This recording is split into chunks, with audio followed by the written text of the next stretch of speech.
Hello Nidorinas and Nidorinos, I'm KingNido, and today it is the Turrfield Ebonies going up against the Petalburg Razors, and as they have a look at their opening hands, let's have a look at this tale of the tape between these two sides, as the Razors, after getting that wooden crown last season, are currently sitting on top of the leaderboard, whereas for the Turrfield Ebonies, they've just had their first loss of the season, and the last time we saw that happen in Season A1, they were unable to rebound. So with that said, let us know in the comments below who you think is going to win this matchup. Will it be the grass decks? Will it be the colorless decks? Let's go! 3, 2, 1, go! And going first, having flipped heads, it is that Pollen Puff deck of the Turrfield Ebonies, and they've got the Cherubi, the Combi, and the Oddish all in hand, plus that Giant Cape and Rocky Helmet, but they opt to go with the Cherubi in the active spot, the Combi on the bench, as the Razors with their Fast Days deck, they are going to put that Cyclizar in the active spot. They put the Chatot and Starly onto the bench, and we can see the Staravia, but they need that Staraptor, an absolute powerhouse. But here we go in game one of this best of 3 series.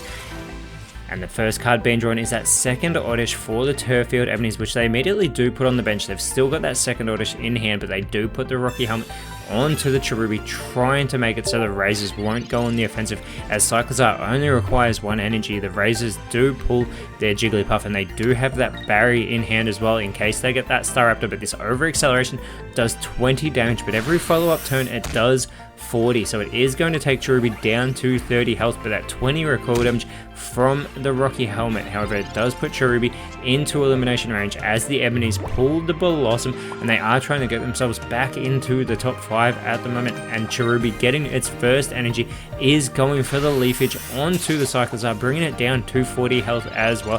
Cyclizar can take Cherubi off the board, as the Professor's Research has been pulled for the Razors. They are going to pull 2 cards. They get the Wigglytuff and they get the second Starly. They are going to move that Jigglypuff onto the bench, so Wigglytuff cannot use its healing powers yet on the Cyclizar, as we do see that Staravia coming online as well. And they are still going to go with this over acceleration to take the first point, taking Cherubi off of the board, but the Rocky Helmet does bring Cyclizar down to 20 health. The Ebonies are going to be able to respond very quickly to this, but that is 0.1 to the Petalburg Razors. The Combi going into the active spot, and it does have that Bug Bite that does 20 damage, and now it's the Charon being pulled for the Turrfield Ebonies 1 turn too late. The Giant Cape going onto the Combi, taking it up to 70 health overall, and it does get that 1 required energy for this Bug Bite, and it does immediately get the point back for the Turrfield Ebonies. 1 point each. That first team to 3 points will take game 1, and as we said, this is a best of 3 series, but regardless of the outcome of the first 2 games, that final game still counts toward our leaderboard, as the Staravia is now online. The Wigglytuff as well, with that Comforting Song, can restore health of the active Pokemon, healing 20 damage. It's as good as a potion, as the Wigglytuff gets its first energy, and the Wing Attack is going to be used by the Staravia. 30 damage onto this Combi, but that Giant Cape keeping it at 40 health, and the Ebonies have just pulled their own Professor's Research, which they are going to play, immediately getting 2 cards. They get the second Professor's Research, they get the second Blossom. They still need a Gloom here, as Oddish gets its first energy as well. And Combi does respond with 20 damage onto that Staravia, who is trying to take down this bug, but it is the second Wigglytuff being pulled for the Razors. The Comforting Song is going to restore that 20 health of Staravia, taking it back to full strength. And it does also get its second energy, just in case they pull the Staraptor. That is what they're hoping for, as they continue with this 30 damage onto the Combi, who now has 10 health remaining. The Ebonies pull the Cherum. Once again, they don't have a Cherubi, but they're going to play the Professor's Research. They need a Gloom here, or a Vespiquen. They get the Gloom, and they get the second Combi. They can get that Gloom on a line, putting it onto the Oddish. Blossom only requires 2 energy to do 80 damage. They're going to retreat the Combi as well. They don't want to lose it off the board and drop another point. They get the second energy onto the Gloom. They also put that second Combi onto the bench just in case.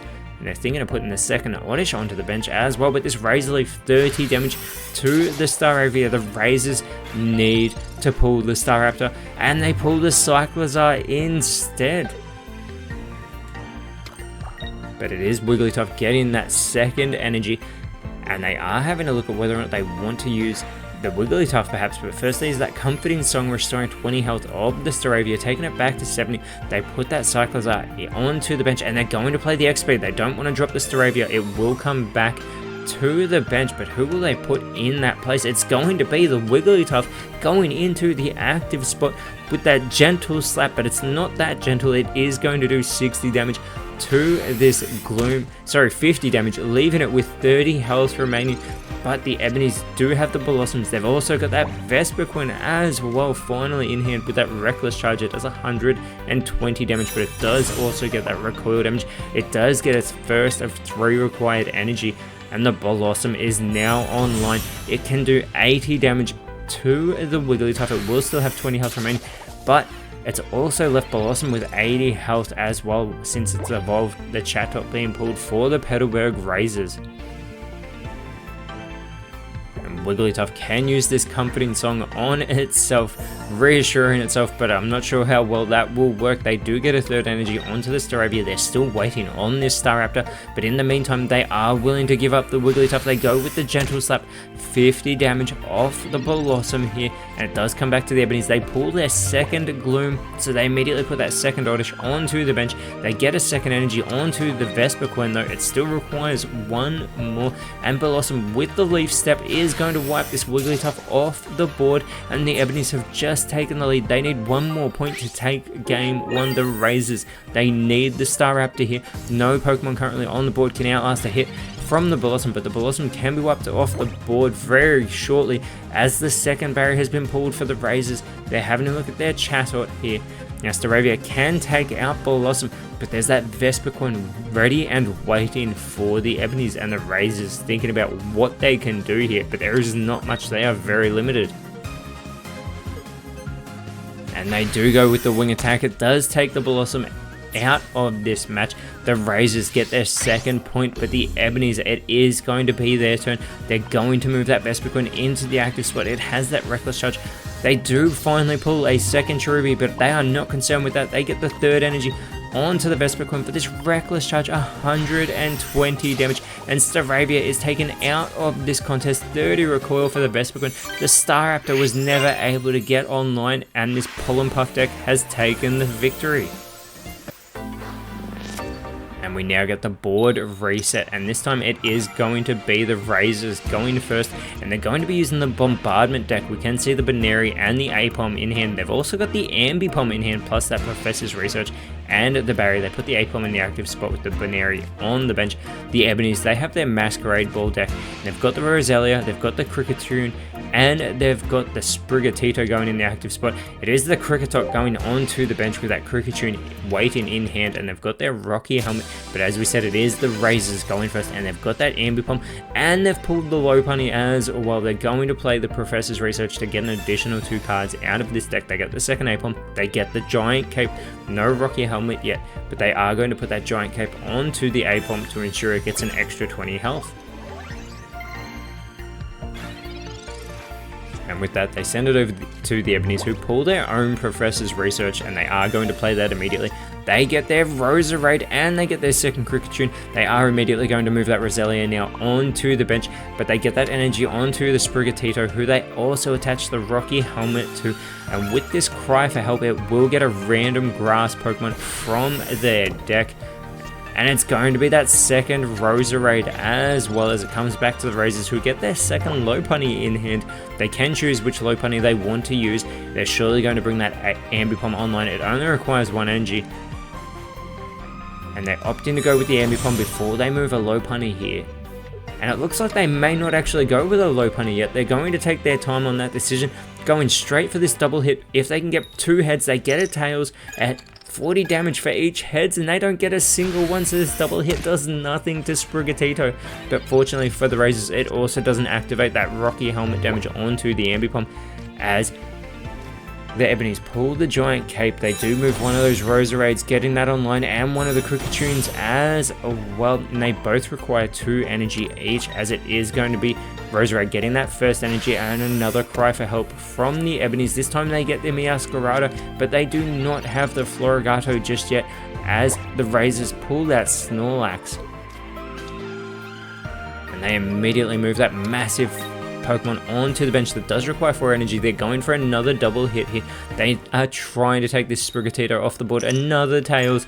2 Tails once again for the Petalburg Razors, and this Sprigatito is dodging all this damage from the Ambipom as it comes back to the Ebonies, and they pull the Florigato as well, and Meowscarada and Florigato only require 2 energy. Florigato now online. With this slash, it can do 40 damage to the Ambipom, who again has 110 health. But here it is starting to do that chip damage, and Florigato can outlast the double hits here from the Ambipom as the Fan Rotom has been pulled for the Petalburg Razors. Snorlax getting a second of 4 required energy, and they're going to move that Fan Rotom onto the bench that can send the active Pokemon of the Ebonies back to the hand as another double hit, and they finally get a heads. They get 2, but it's too late. Florigato is going to survive this with 10 health left, and it does do that 20 recoil damage to the Ambipom, bringing it down to 50 health. It is the second Meowscarada being pulled for the Turrfield Ebonies. Immediately it is online, and before it goes with those Fighting Claws, they get a first energy onto the Kricketune. This will give them an opportunity to decide who they may want to use next, but the Fighting Claws takes the Ambipom off the board, and the Ebonies are able to take point 1 as they are looking to take this series in 2 games and potentially even get a clean sweep over the Petalburg Razors at the top of the leaderboard. The Professor's Research has been pulled for the Petalburg Razors as they get a third energy onto the Snorlax, but they're going to use the barrier instead, reducing the energy cost for that Collapse, and they can go on the offensive. This Collapse will wipe Meowscarada off the board, immediately leveling the playing field between these 2 sides, but it also puts Snorlax to sleep, who's on the receiving end of that Rocky Helmet damage. Now the Razors need to flip aheads before it gets back to them for their turn, so that Snorlax can continue on the offensive, but the Ebonies here deciding with the Roserade in the active spot, and here's the coin flip for the Razors, and they get the Tails. So for the time being, Snorlax is still asleep, but they will get a second chance as the second Florigato now being pulled for the Ebonies, and a second energy onto the Roserade. It also gets this Giant Cape, taking its health up to 120, so it can outlast the Collapse from the Snorlax. The Poisonous Whip does 50 damage, and it also leaves Snorlax with that poisoning on top of that sleep as well.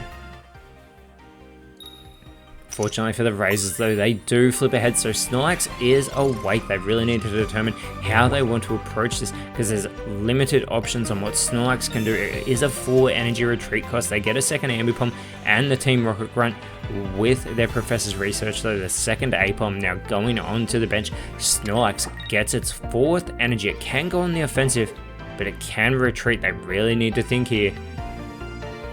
Now looking at their low punnies about which one of them they may want to use. One has the Hopping Shot that does 30 damage, and looks like that is the one they're going with on the bench instead of that Jumping Kick that does 20 damage but also damages the bench Pokemon. 100 damage from the Collapse onto the Roserade, more poison damage being done to the Snorlax.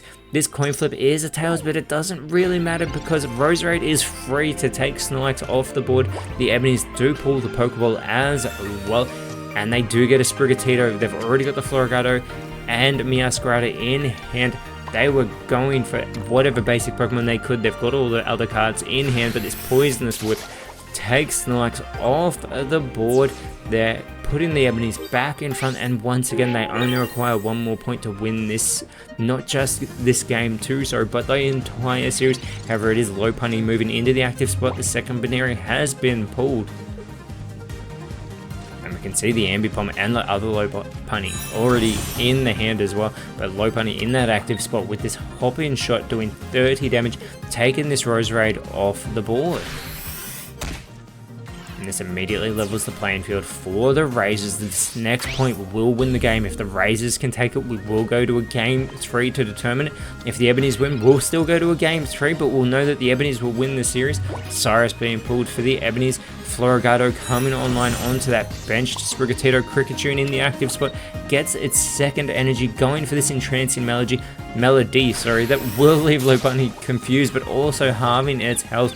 Low Bunny will need to shake it off as the second Pokeball has been pulled for the Petalburg Razors as well. They are going to play that immediately, and they are going to get the second Snorlax out of their deck, but they've got a full bench at the moment. They need to think about how to approach this. They do bring that second Low Bunny online, They're going to retreat the active Lopunny. They're going with the Ambipom into the active spot with those double hits. Only requires 1 energy here. They need to get both heads, but first they're going to play the Team Rocket Grunt. This will go until they flip a Tails, and it will remove energy for every heads. They get one. They need a second one here, but they get a Tails. They needed both of them off of the Kricketune. And again, they're going with more coin flips this time though for the double hit. And they get 1 heads there. So the double hit doing 40 damage to the Kricketune as it comes back over to the Turrfield Ebonies, who do draw their Pokeball. They do have 2 more basic Pokemon in their deck. They've got the second Roselia and the second Kricketot.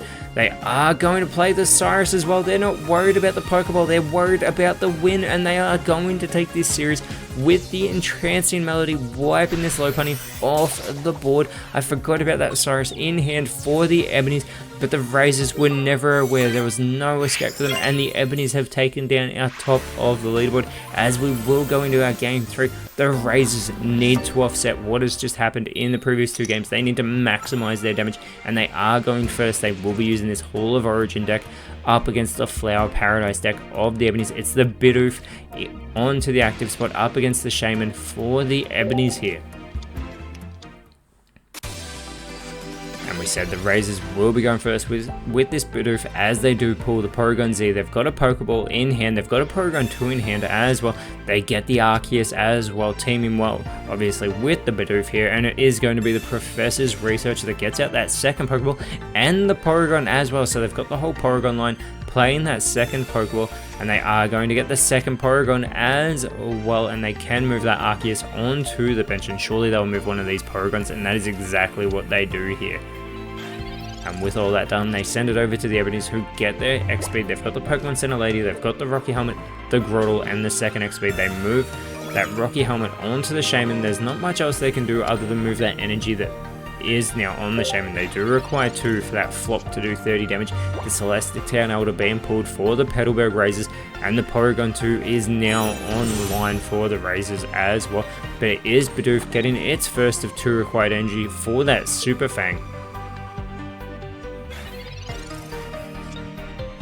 And the Ebonies fortunately getting a second basic Pokemon in hand. They do pull the Rotom.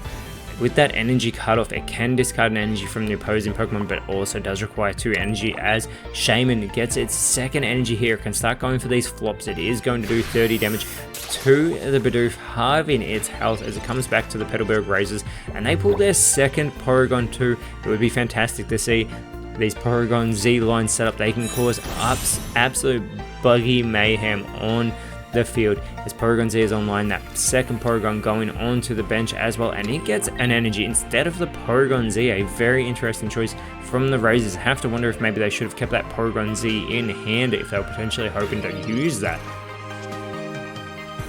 And the Ebonies are going to pull their giant cape that they are going to put onto that benched Rotom as a second flop from this Shaman will take the first point for the Ebonies, but they get that first energy as well onto the Rotom, and here is that flop taking the Bidoof off the board. And again, the Ebonies have taken the first point as they're looking for a clean sweep over the Petalburg Razors. They're looking to bring them down from the top of the leaderboard. Porygon moving into the active spot, the giant cape pulled for the Petalburg Razors. Porygon 2 now on line, and it can go for this Sharpen, does 30 damage. They have a look at their Arceus with that Power Blast. It does have to discard random energy from itself, but only the Grass type energies are being produced for the Petalburg Razors in this match as the Sharpen does 30 damage to the opposing Pokemon. But Porygon Z has also taken its first energy. They're thinking of putting that giant cape on the Porygon 2 as well, but they think again and instead just go for the Sharpen. It does halve the health of the Shaman, but it does that 20 record damage thanks to the Rocky Helmet as it comes back to the Ebonies, who pull the Turtwig. And we have seen Torterra this season absolutely destroy the competition. Turtwig getting its first energy here. And Shaman is able to restore its own health with that Fragrant Flower Garden ability as well, restoring 10 health from any of the Ebonies Pokemon that have taken damage. And Porygon 2 taking more damage from this Shaman, that flop doing 30, leaving Porygon 2 with 30 health remaining as Porygon Z is almost going to get its second energy, but the Razors, they seem a little confused on what to do. They get an energy onto the Arceus instead, but they do have that Dawn in hand that does allow them to move an energy from a benched Pokemon to the active Pokemon. They go with the Sharpen on to this Shaman, but if they had wanted to, they could have... Never mind, I was about to say they could have moved the energy around, but they would not have been able to because they would have had to use that to retreat the Porygon 2. Let's get back to the action as the Cyrus has been pulled for the Turrfield Ebonies, who think of playing their Pokemon Center Lady. They're having a look at the opposing Petalburg Razors and how they may want to approach this, especially with that Buggy Beam from Porygon Z. That could be a lot to contend with. And they keep thinking of playing that Pokemon Center Lady. They do have the Fragrant Flower Garden as well. They are going to use that once again to restore 10 health from the Shaman here. And they don't want to make any unnecessary mistakes, but they are finally going to go with this flop. It does take the Porygon 2 off the board, and the Ebonies have 2 points in our final game here. The Razors are still yet to get one. The Ebonies are 1 point away from a clean sweep, and it is going to be that Porygon Z with the Buggy Beam moving into the active spot. They do pull the Rocky Helmet. They've also got the Giant Cape, but Porygon Z does get its second energy, and with this Dawn, they are able to move in the only energy on the Arceus onto the Porygon Z. It can start going on the offensive here, and it is just which Pokemon tool they want to attach, and they opt to go with the Rocky Helmet. And this Buggy Beam does 80 damage as well. It wipes this Shaman off the board finally. And this may make the active Pokemon for the Ebonies reluctant to go on the offensive. It is going to be a Metal Energy being produced next turn for the Ebonies. But they have gotten enough Grass Energy so far for their benched Pokemon, so they can still go on the offensive, but it will put them in elimination range from this Porygon Z. As the Professor's Research has been pulled for the Turrfield Ebonies, they've just moved the Rotom into the active spot, putting that Metal Energy onto it and playing the Professor's Research. They do get the Torterra. They get a second Rotom, not a Moton, as Torterra also does not require any more Grass Energy. They have produced enough Grass Energy so far. It's 30 damage onto the Porygon Z, and with the coin flip, they are unable to get an energy discarded from the Porygon Z, but that Rocky Helmet takes Rotom down to 80 health. Porygon Z can take it off the board as the Razors have the Regigigas now in hand as well. And Porygon Z will be able to take the Rotom off the board. Regigigas getting its first required energy. It does require 4. It is going for the Buggy Beam again. Rotom has been taken out. The Razors have just gotten their second point as the Ebonies will now be producing Water Energy. But this may be too little too late. Torterra has 160 health. Porygon Z needs to hit it twice. The Ebonies have just pulled their own Dawn. They get that Water Energy onto the Torterra. It only needs 2 Grass Energy here. They're looking through their hand. They opt to go without doing anything else. The second Porygon Z has been pulled for the Petalburg Razors, and they are left here thinking about how they want to approach this. They can halve the health here of this Torterra. And we can see that Regigigas has 140 health, Arceus has 120, but Torterra does 150 damage with that Frenzy Plant, but they do get the Giant Cape onto the Regigigas here. And the Razors thinking about how best to approach this. This could actually work. That Regigigas now with 160 health can outlast a Torterra Frenzy Plant, but they are going to retreat it now, and Regigigas, I do not believe will be able to get enough energy onto it in time unless they have a second Dawn in hand in deck, which I do not believe this deck has. As the Ebonies pulled their second Turtwig, they are able to use this Grass Energy. It won't be able to take out the Regigigas. The Razors may have just been better off going on the offensive, but it doesn't matter because the Cyrus is being used by the Ebonies. They immediately pull the Porygon Z into the active spot, and the Frenzy Plant wipes it off the board. The Porygon Z and the Razors have missed the opportunity to get an additional 80 damage as the Ebonies have clean swept the Petalburg Razors in dominant fashion. The Razors tried bringing it back, but that Torterra is so powerful. As next round, the Ebonies, having moved themselves currently up to 3rd place, are going up against the Levincia Wonders, whereas for the time being, the Razors are still on top of the leaderboard, but they will be going up against the 2nd place and reigning champions, the Mellow Rumbles. But until then, Nidorinos, thank you so much for watching. Let us know in the comments below what you thought the best card was, and if you enjoyed what you saw, please leave a like, share, subscribe, but more importantly, always remember, send thanks, and I will see you when you see me.